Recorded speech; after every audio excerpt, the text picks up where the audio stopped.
it does. Just broadcast. Hey, what are you doing? What are you doing, bro? Hey guys. There ain't nobody on there. I was talking to you. What are you doing? What's up, fellas? Wow. We're about to kill. I'm about to kill this nigga Kiko. Ah, bro, get out of here. What are you doing? Hold on. Alright. You picked for me to... Afternoon for football. Coming up, we've got what should prove to be a good one between the Oakland Raiders and the Seattle Seahawks. That perfect. Stephen Hauschka about set to get this one started. And off we go from Seattle. This is taken about 7 yards deep. And he probably should have stayed in the end zone as he'll muster a return up to only the 14-yard line. Hadouken! Just kidding. Or am I? What is that, Kiko? See that? Should have been a point guard.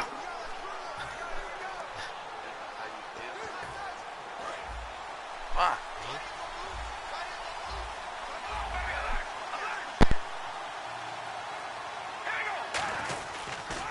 Now a first carry for Latavius Murray. Stays on his feet. And some room to roam now. Latavius Murray. The 20. And all the way in. Touchdown, Oakland. Latavius Murray, 85 yards. And the Raiders have taken the early lead. The first play from scrimmage? Some of these people haven't even taken their seat. That's what is commonly known as a fast start. That's what my horse racing friends would say. They caught a flyer out of the gate, and guess what? They're in the lead now.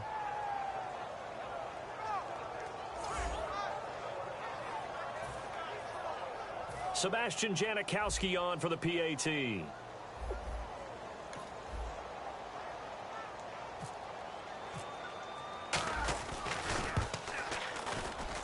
And that makes it 7-zip Oakland. Those are the ones the offensive coordinators dream about. One-play drives from that distance. What an effort. It results in the touchdown.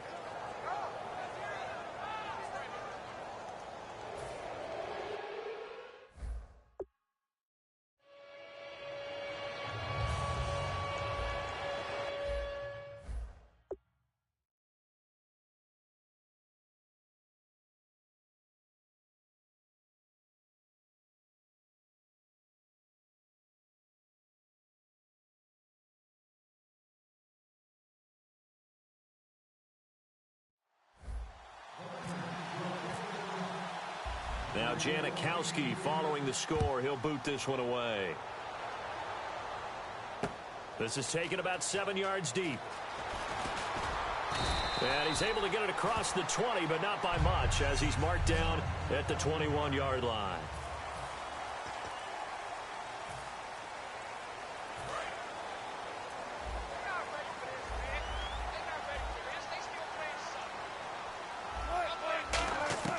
They'll throw on first down with Wilson. And the catch is made here by Tyler Lockett. And he'll get this up to the 34-yard line. 13 yards there on the pickup. And it's good enough for a Seattle first. One thing I can say pretty safely, that route is not called if you don't have a guy who can throw the ball and put some mustard on it. Because if you're going to lollipop it in the middle of the field, bad things usually happen. It takes a strong-armed guy who can rifle it in there, and they were able to successfully complete that one. Wilson. Throwing over the middle, but it's incomplete. The intended target, Doug Baldwin. And now it's second down.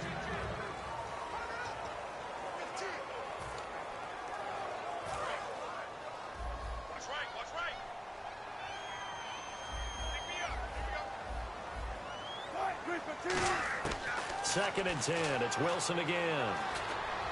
And he fires one that's intercepted. A great read, and it's picked off. And to the 40-yard line, that's where the return stops. And that's a great example of ball skills right there, partner.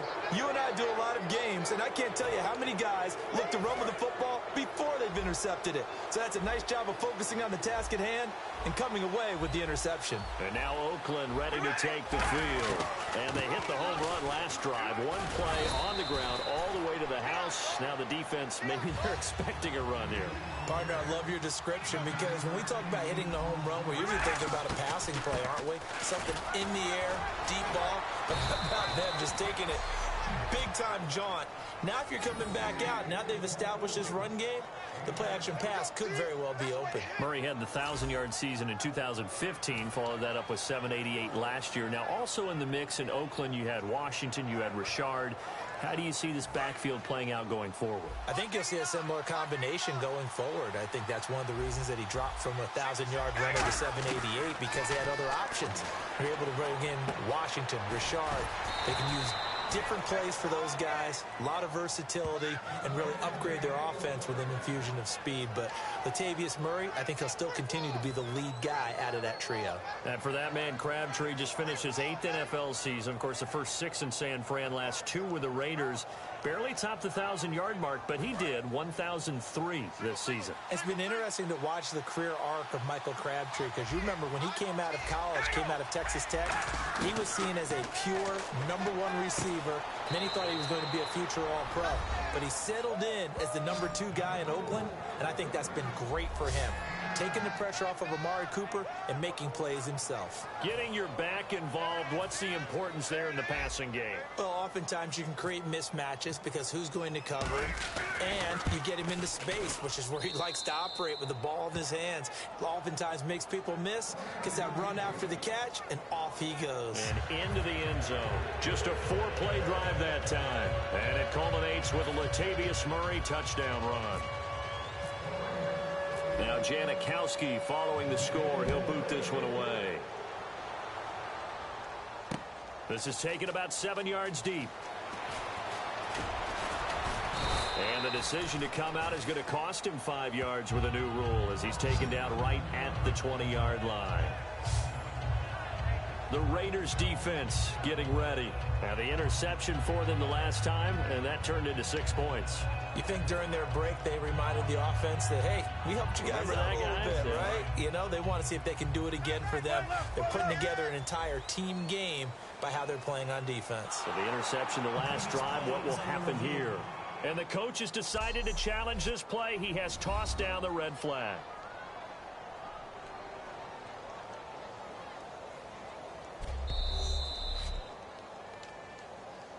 After review of the play, the ruling on the field stands. Well, he challenged the play. It did not pay off.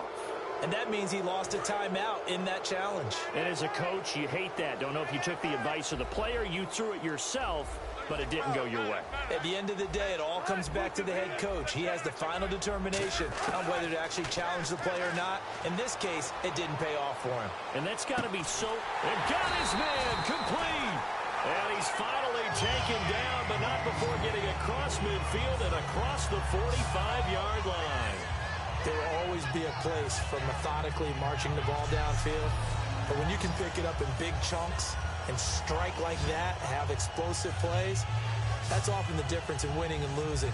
Those types of plays that can knock a defense off balance, that'll drive a team towards a victory.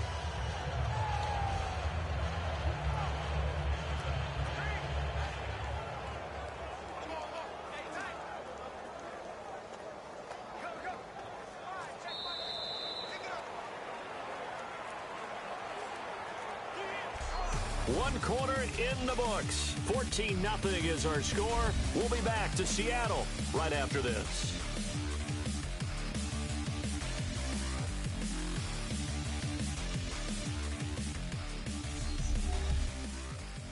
This presentation of the NFL on EA Sports is brought to you by Snickers. You're off your game when you're hungry. Snickers satisfies.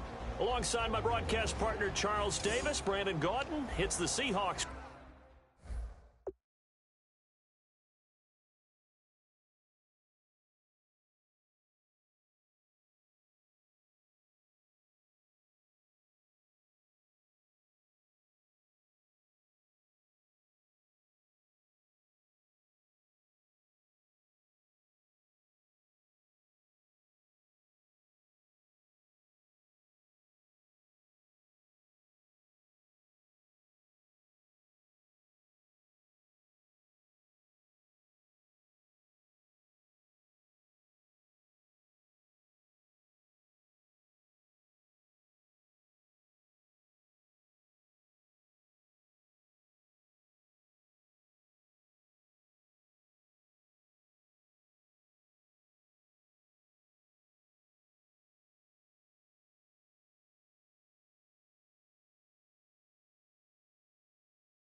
Football to begin quarter number 2, and they've got it here with a first down. Now hold everything here. We're going to get a timeout by the offense. They'll have 2 remaining as we step aside here in this second quarter.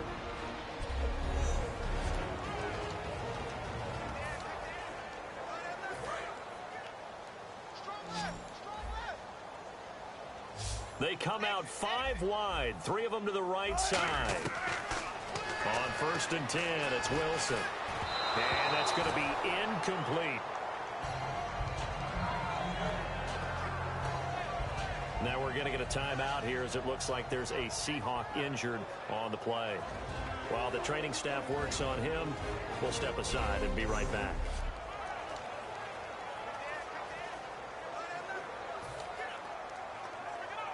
Offense still needing 10 yards. Second down. They'll come out in the pistol.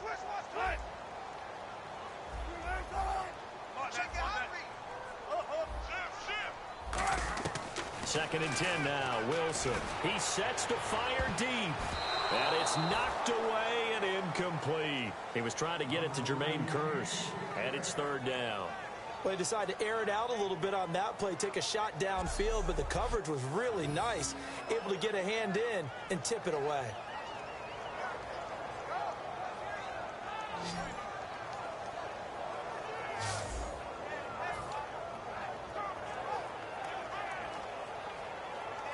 So a ways to go here on third and 10.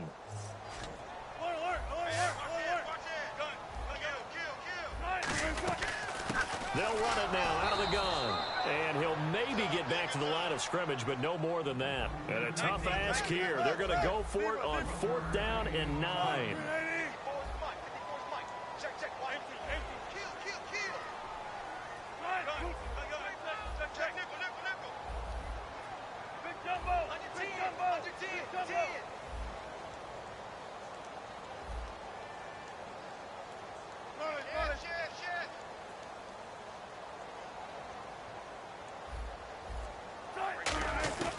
Fourth down. Here's Wilson. And it is incomplete. Boy, it looked like he had it and dropped it. And the Raider D, they get the foot. A little lull in the action here to go over an offseason storyline that's kind of interesting. L.A. a couple years ago, they have no teams, and now they're going to have 2 with the move from San Diego to L.A. What does that mean for the league and for the Chargers? It seems like an easier transition, doesn't it, than St. Louis when they moved back to Los Angeles. Less culture shock.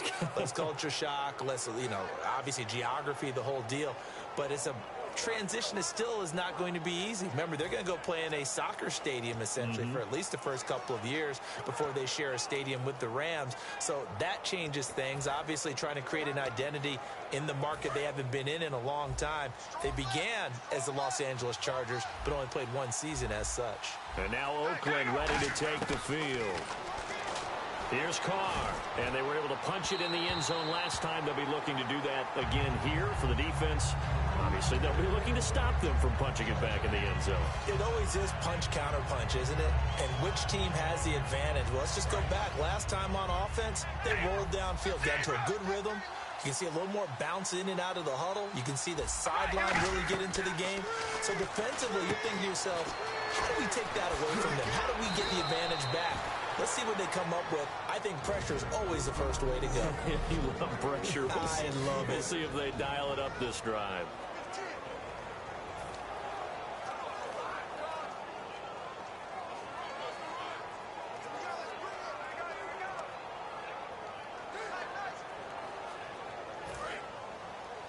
We remind you that coming up in 2 minutes' time, we'll hand you off to Orlando, where Larry Ridley will have highlights and analysis of this first half of action. Oh, it's a screen pass. That's complete. And the ball is knocked out.